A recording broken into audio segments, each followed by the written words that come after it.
Join Stella Academy, Goa's best coaching for IIT, JEE and medical exam preparation. Register today for Stellar Talent Search exam. Admissions are open for repeaters medical batch for NEET 2021.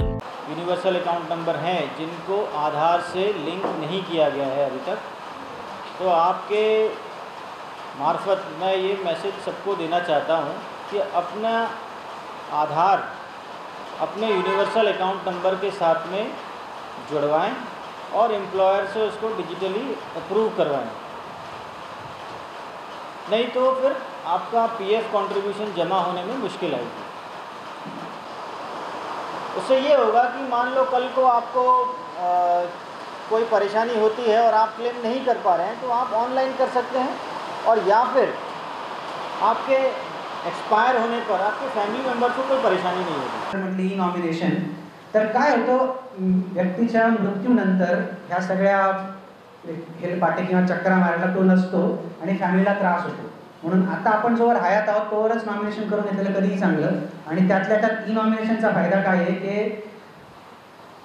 E nomination हे आधार based आहे। मी आज जर माझ्या वाईफच्या नावाने nomination करून ठेवलं, तिच्या आधारावरती एक ओटीपी जाईल, तो ओटीपी तिने व्हेरीफाय करून दिला तर मी गेल्यानंतर तिला ऑनलाईन क्लेम कोणाचीच मदत म्हणजे एम्प्लॉयरची मदत न घेता सबमिट करता येईल। जर डेथ झाली तर त्यांच्या फॅमिलीला 3 बेनिफिट मिळतात। पहिला बेनिफिट असतो की पीएफ खात्यात जमा असलेले पैसे व्याजासकट मिळतात। ते व्याज मिळतं सेटलमेंटच्या तारखेपर्यंत, मृत्यूच्या तारखेपर्यंत नाही। जोपर्यंत ऑफिस सेटलमेंटला वेळ घेईल तोपर्यंत व्याज मिळत राहणार। दुसरा बेनिफिट मिळतो तो इन्शुरन्सचा। बऱ्याच लोकांना हे माहिती नाहीये की प्रोव्हिडंट फंड ऑफिस इन्शुरन्स सुद्धा देतं।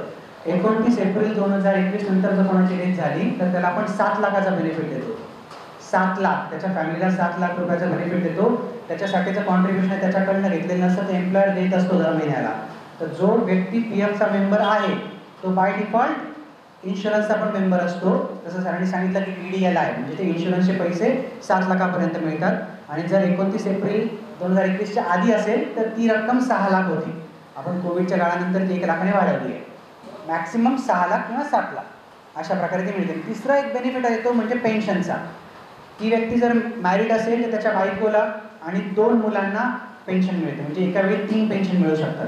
बायकोचं एक विडो, जिला आपण विधवा म्हणतो, तिचं एक पेन्शन ते लाईफ टाईम सुरू राहणार आणि 2 मुलं 25 वर्षाची होईपर्यंत त्यांना मिळत राहणार। म्हटली ई नॉमिनेशन तर काय होतं, व्यक्तीच्या मृत्यूनंतर ह्या सगळ्या हेलपाटे किंवा चक्रा मारायला तो नसतो आणि फॅमिलीला त्रास होतो।